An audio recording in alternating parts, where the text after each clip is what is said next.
یاد رکھیے، جس نے ہمارے آقا صلی اللہ علیہ وآلہ وسلم کا زمانہ پایا اور آپ پر ایمان لا کر اس نے آپ کی زیارت کی، اس کو صحابی کہتے ہیں۔ یہ وہ خوش قسمت افراد ہیں جنہوں نے آقا صلی اللہ علیہ وآلہ وسلم کا زمانہ پایا ہے۔ اللہ رب العزت نے ایسے افراد کے اوپر جہنم کی آتش کو حرام کر دیا ہے۔ یعنی ہمارے آقا صلی اللہ علیہ وآلہ وسلم کو ایمان کی حالت میں دیکھنے والے کی شان یہ ہے کہ اس کو آتش دوزخ چھو بھی نہیں سکتی۔ جس نے آقا کو ایمان کی حالت میں دیکھا اس کو بھی نہیں چھو سکتی، اس پر بھی آتش دوزخ حرام ہے۔ اور جس نے اس آقا کو دیکھنے والے کو دیکھا، اللہ نے اس پر بھی آتش دوزخ کو حرام کر دیا۔ یہ وہ ذوات مقدسات ہیں، یعنی صحابی کی ذات چھوٹی ذات نہیں ہے۔ یاد رکھیے، پوری زندگی کوئی بندہ سارا دن جہاد کرے اللہ کی راہ میں، آپ کو پتہ ہے جو بندہ جہاد کرتا ہوا شہید ہو جاتا ہے تو اس کی شان یہ ہے کہ اس کے خون کا قطرہ بعد میں زمین پہ گرتا ہے، اللہ پہلے اس کی مغفرت فرما دیتا ہے۔ اور جو حوریں ہیں وہ اس کے انتظار میں رہتی کہ یہ کب ہمارے پاس دنیا چھوڑ کر جنت میں آئے گا۔ شہید بڑا درجہ ہے اس کا، تو سارا دن بندہ جہاد کرے، ساری زندگی ہر دن جہاد کرے، ساری زندگی ہر رات اللہ کی عبادت میں گزارے، کتنی بڑی سعادت کی بات ہے۔ اس کے باوجود بھی صحابی جو نبی پاک علیہ الصلوۃ والسلام کا ہے، اس کا ایک لمحہ، سیکنڈ نہیں میں کہہ رہا ہوں، ایک لمحہ کسی بعد میں آنے والے کی پوری زندگی ایسے گزرے کہ دن کو جہاد، رات کو عبادت خدا، پوری زندگی ایسے گزرے، تب بھی ایک لمحے کے برابر بھی صحابی رسول کے مقابلے میں نہیں ہے۔ اتنا مقام اور مرتبہ ہے صحابی رسول کا۔ اور اس کی حدیث پاک سے مثال لے لیجئے، ہمارے آقا صلی اللہ علیہ وآلہ وسلم کے ارشاد گرامی کا مفہوم ہے، مشہور حدیث پاک ہے۔ سرکار نے ارشاد فرمایا کہ میرے صحابہ کو برا مت کہو، اس لیے کہ تم میں سے کوئی ان کے مقام کو پہنچ نہیں سکتا کہ میرے کسی صحابی نے ایک مد یا آدھا مد، ایک مٹھی یا آدھی مٹھی جو صدقہ و خیرات کیا ہو اللہ کی بارگاہ میں، اور تمہارے میں سے یعنی بعد میں آنے والے لوگوں میں سے اگر کسی نے احد پہاڑ جتنا سونا بھی اللہ کی راہ میں صدقہ و خیرات کر دیا، تب بھی ان کے ایک مٹھی جو کے برابر بھی مقام نہیں پا سکتا۔ احد پہاڑ 2-2.5 میل پہ پھیلا ہوا پہاڑ ہے۔ اللہ سب کو زیارت کی توفیق دے، جنہوں نے کیا اللہ تعالیٰ ان کی آنکھوں کو سلامت رکھے، اور ان دیکھنے والوں کے صدقے میں اللہ سب کو اس کی زیارت کی توفیق عطا کرے۔ احد پہاڑ کے بارے میں ہمارے آقا صلی اللہ علیہ وآلہ وسلم کی بڑی پیاری بات مشہور ہے۔ آپ ارشاد فرماتے ہیں، احد پہاڑ کو مخاطب کر کے فرمایا، یہ ہم سے پیار کرتا ہے، ہم اس سے پیار کرتے ہیں۔ یہ حضرت سیدنا امیر حمزہ رضی اللہ تعالی عنہ، آپ کا مزار شریف جہاں پر ہے وہاں قریب یہ پہاڑ ہے۔ اللہ تعالیٰ سب کو زیارت عطا فرمائے۔ ہمارے آقا صلی اللہ علیہ وآلہ وسلم کے صحابی کی شان کو آپ سمجھ کے میں نے مختصر آپ کے سامنے پیش کر دی ہے آپ کی شان، اور پھر یہ بات بھی سمجھنا ضروری ہے کہ ہمارے آقا صلی اللہ علیہ وآلہ وسلم نے ارشاد فرمایا، زمانوں میں سے بہترین زمانہ میرا زمانہ ہے۔ کیا؟ زمانوں میں سے بہترین زمانہ حضور فرماتے ہیں میرا زمانہ ہے، یعنی جس زمانے میں ہمارے آقا صلی اللہ علیہ وآلہ وسلم اس دنیا میں، ابھی ظاہری وصال شریف آپ کا نہیں ہوا تھا، تو آپ اس دنیا میں موجود تھے اور صحابہ کرام آپ کی زیارت سے مشرف ہوتے تھے۔ سبحان اللہ، کیا خوش قسمت انسان تھے وہ لوگ کہ جن کو سرکار کا دیدار بھی عطا ہوتا تھا، جب کوئی معاملہ پیش ہوتا تھا تو اللہ کی طرف سے وحی کا نزول بھی ہوتا تھا۔ تو ہمارے آقا صلی اللہ علیہ وآلہ وسلم نے ارشاد فرمایا سب سے بہتر میرا زمانہ ہے، پھر جو ان کے بعد ہوں گے ان کا زمانہ ہے، پھر جو ان کے بعد ہوں گے ان کا زمانہ بہتر زمانہ ہے۔ اس کے بعد یعنی تقریباً سرکار نے 3 زمانوں کا ذکر فرمایا پھر تمہارے بعد ایسے لوگ آئیں گے جو گواہی دیں گے حالانکہ ان سے گواہی طلب نہیں کی جائے گی، وہ خیانت کریں گے حالانکہ انہیں امین نہیں بنایا جائے گا، وہ نظریں مانیں گے، منت مانیں گے لیکن پوری نہیں کریں گے، اور جسمانی اعتبار سے خوب صحت مند ہوں گے، موٹے تازے ہوں گے۔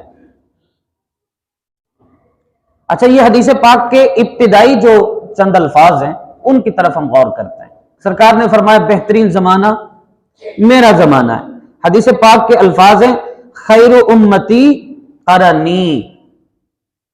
قرنی یہ جو لفظ ہے بڑا کمال کا لفظ ہے، میں نے اس پہ غور کیا تو مجھے اس لفظ میں کمال کا ایک نقطہ ملا ہے، میں وہ آپ کے سامنے پیش کرتا ہوں۔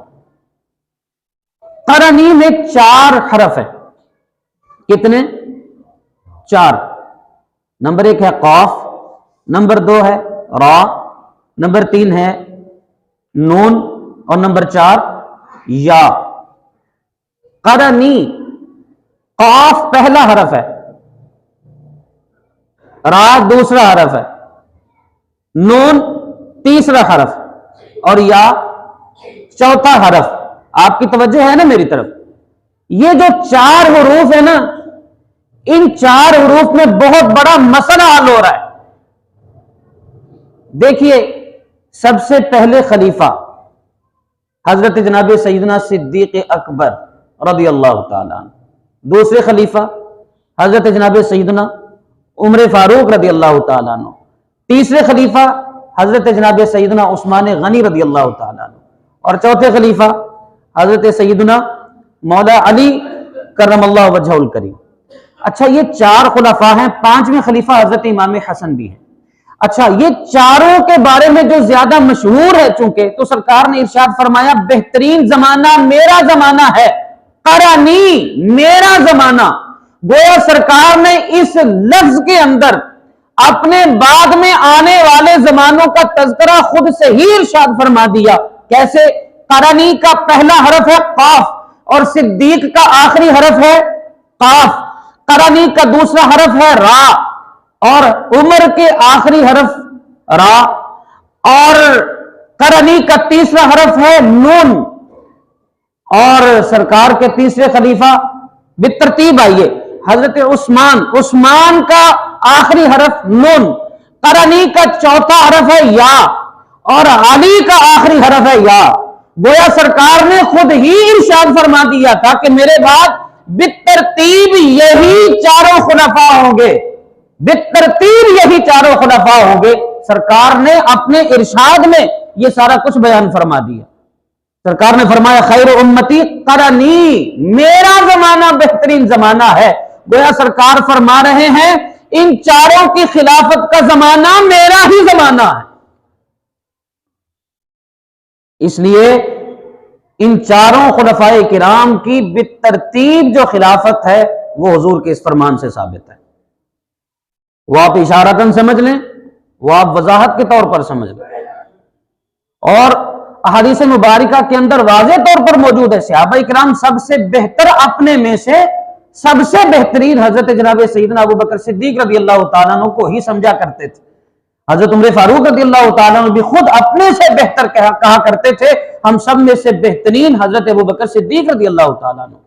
اور سرکار نے اپنی حیات مبارکہ کے اندر ہی کسی اور کو مصلی امامت پہ خود ارشاد فرما کے کھڑا نہیں کیا، اپنے مصلی امامت پہ سرکار نے حضرت جناب سیدنا ابوبکر صدیق رضی اللہ تعالیٰ عنہ کو کھڑا فرمایا ہے۔ اسی لیے صحابہ کرام رضوان اللہ علیہم اجمعین کو جب خلیفہ چننے کا ان کے اوپر وقت آیا تو انہوں نے سب سے پہلے حضرت ابوبکر صدیق رضی اللہ تعالیٰ عنہ کا انتخاب کیا۔ لوگ اس پہ بڑا اعتراض کرتے ہیں۔ یاد رکھیے سب سے بہترین تو نبی پاک علیہ السلام کی امت میں پچھلے جمعہ مبارک کو عرض کر چکا ہوں، قرآن کے اندر ہے دو میں سے دوسرا۔ تو پہلے حضور علیہ الصلوۃ والسلام اور دوسرے آپ کے بعد اگر کسی کا مرتبہ اور مقام ہے امت محمدیہ میں سب سے زیادہ کسی کا مقام اور مرتبہ ہے تو وہ حضرت ابوبکر صدیق رضی اللہ تعالیٰ عنہ کا ہے، قرآن سے ثابت ہے۔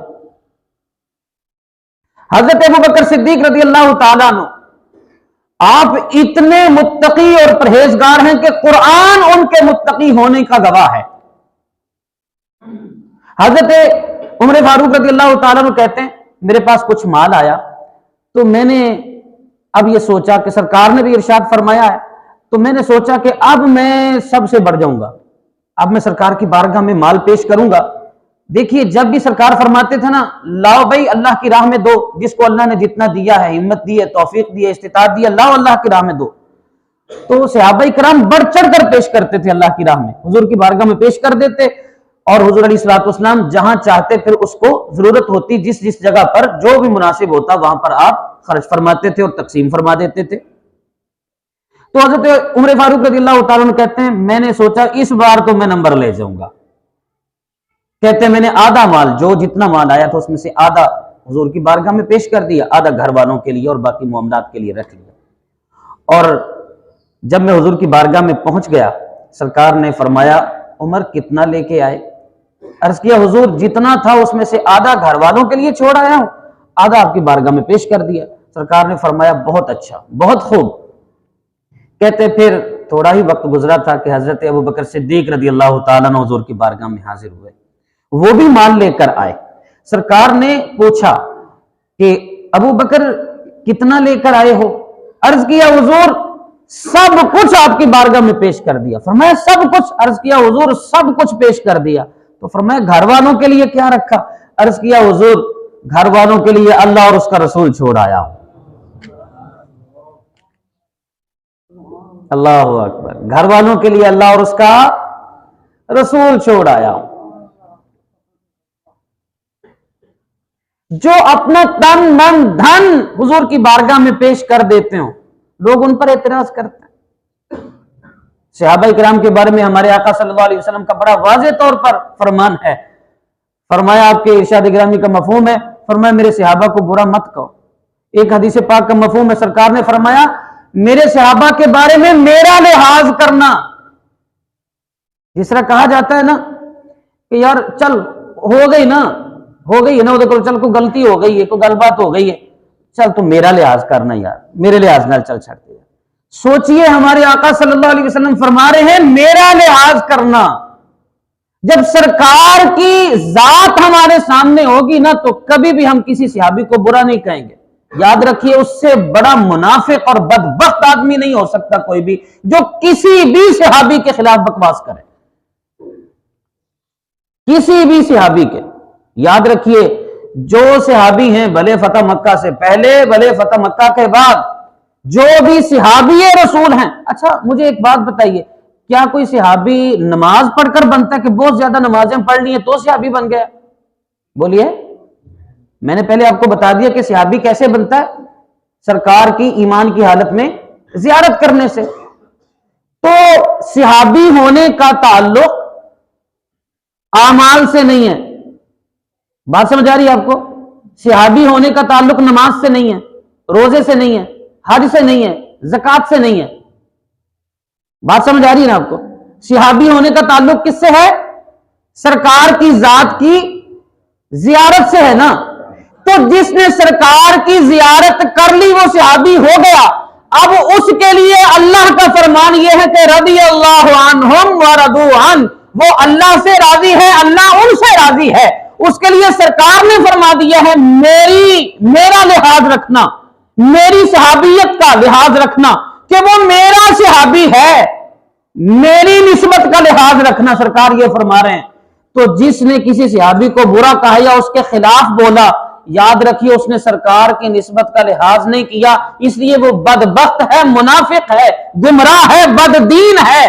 میں کافر نہیں کہہ رہا ہوں، میں بڑا لحاظ رکھ رہا ہوں اس بات کا، لیکن یہ بات واضح طور پر سرکار کے فرمان سے مل رہی ہے کہ وہ بندہ گمراہ بھی ہے، بددین بھی ہے، بددیانت بھی ہے، منافق بھی ہے، خائن بھی ہے۔ کائنات کے اندر اس سے بڑا بدبخت ہو ہی کوئی نہیں سکتا جو سرکار کی نسبت کا لحاظ نہیں رکھ رہا۔ سرکار نے خود فرما دیا ہے کہ میرا لحاظ کرنا میرے صحابی کے بارے میں، تو اب پھر ہم کہیں وہ جی فلاں صحابی فلاں سے اس نے لڑائی کی تھی، فلاں اس نے، اب بولیے یار کیا ہم ان کے مقابلے کے لیے ہیں؟ ہم ان کا مقابلہ کرواتے ہیں صحابہ کا جنہوں نے سرکار کے لیے اپنا سب کچھ پیش کر دیا، اور اوپر سے باتیں حضرت ابوبکر صدیق رضی اللہ تعالیٰ عنہ کے خلاف اس طرح کی بکواس کرتے ہیں لوگ، بکتے ہیں لوگ اس طرح کی کہ سرکار کی بیٹی کا حق کھا گئے۔ میں بڑا محتاط اندازے سے اس مسئلے کو آپ کے سامنے پیش کر دیتا ہوں۔ باغ فدق کے حوالے سے نا بڑا لوگ یہ اٹھاتے ہیں معاملے کو کہ سرکار کی بیٹی حضرت ابوبکر صدیق رضی اللہ تعالیٰ عنہ کے پاس آئی تھی، حضرت جناب سیدہ فاطمہ سلام اللہ علیہا، اور آ کر کہا تھا جی کہ مجھے جو میرے والد صاحب کا حق ہے وہ ہمیں دے دیں، باغ فدق جو ہے نا وہ ہماری وراثت ہے، ہمیں دے دیں۔ تو آپ نے فرمایا نہیں وہ آپ کا حق نہیں ہے، تو وہ بڑا پریشان ہو کر گئیں اور اسی غم میں مبتلا رہیں، اسی غم میں مبتلا ہو کر وہ فوت ہو گئی۔ اور حضرت عمر فاروق رضی اللہ تعالیٰ عنہ کے بارے میں بھی ان کے ساتھ بہت سارے معاملات جوڑے جاتے ہیں، وہ چونکہ ہمارا موضوع نہیں، میں حضرت ابوبکر صدیق رضی اللہ تعالیٰ عنہ کے حوالے سے جو بات کی جاتی ہے نا اس کو میں آپ کے سامنے کلیئر کر دیتا ہوں۔ حدیث مبارکہ میں بڑا واضح طور پر آتا ہے ویسے کہ جو علماء ہیں یہ انبیاء کی وراثت کے وارث ہیں۔ انبیاء کی وراثت کے وارث کون ہے؟ مشہور ہے علماء۔ اب بتائیے جتنے بھی علماء ہیں یا تو پھر باغ فدق ان سب کو مل جانا چاہیے تھا، کیونکہ واضح طور پر سرکار کا فرمان موجود ہے کہ العلماء ورثۃ الانبیاء، اور جتنے بھی نبی ہیں سب کی جتنی بھی جائیدادیں تھی سب علماء کو ملنی چاہیے تھی۔ پھر تو اس کا مطلب یہ ہوا کہ ہم نے کچھ چیزوں میں خیال نہیں رکھا، توجہ نہیں دی۔ نبیوں کی وراثت، سرکار کا خود ارشاد ہے، فرمان کا مفہوم ہے سرکار کے کہ نبی اپنی وراثت میں درہم و دینار نہیں چھوڑتے، یہ نبیوں کی وراثت نہیں ہوتی۔ تو حضرت جناب سیدہ فاطمہ سلام اللہ علیہا جب حضرت ابوبکر صدیق رضی اللہ تعالیٰ عنہ کے پاس دربار میں گئیں تو کیا وہاں پر صرف حضرت ابوبکر صدیق ہی تھے اور کوئی نہیں تھا صحابی؟ لوگ پردے کی بڑی بات کرتے ہیں نا، میں آپ کو اس طرف لے کے جانا چاہتا ہوں۔ حضرت جناب سیدہ فاطمہ سلام اللہ علیہا سے بڑھ کر کوئی پردہ دار ہو سکتا ہے؟ بولیے، تو یہ کیسے ہو سکتا ہے کہ پھر وہ وہاں پر گئی ہوں؟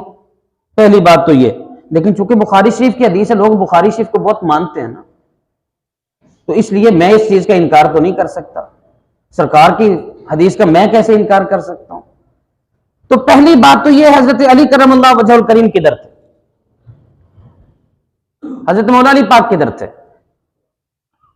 اس وقت سیدہ فاطمہ سلام اللہ علیہا جب سرکار اس دنیا سے رخصت ہو گئے تو حضرت سیدہ فاطمہ سلام اللہ علیہا شادی شدہ تھی، آپ کے بیٹے بیٹیاں تھیں، حضرت امام حسن، حضرت امام حسین، حضرت سیدہ زینب اس وقت تھیں، حضرت مولا علی کرم اللہ وجہ الکریم بھی اس وقت حیات تھے۔